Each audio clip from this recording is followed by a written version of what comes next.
Judicial independence is a national treasure in any civilized nation.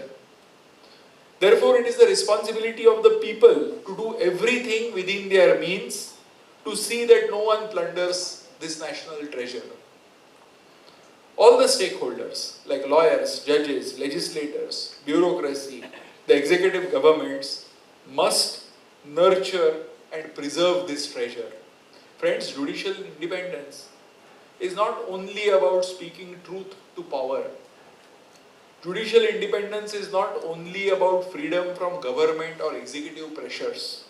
It is a much broader concept that takes within its sweep independence from the pressures of all social, economic, and political power centers.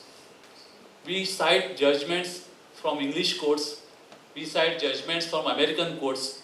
We have all principles in law which are based on Western legal systems. We always quote judges from the English courts, and the whole attitude is look at West. And we have been brought up that way, and we have been made to teach, we have been made to learn, and we have been made to practice based on the Western legal systems. That Ram Shastri Prabhurik cannot be confined to that real realm, small realm of the Peshwas, near about Pune. But he should be known the world over.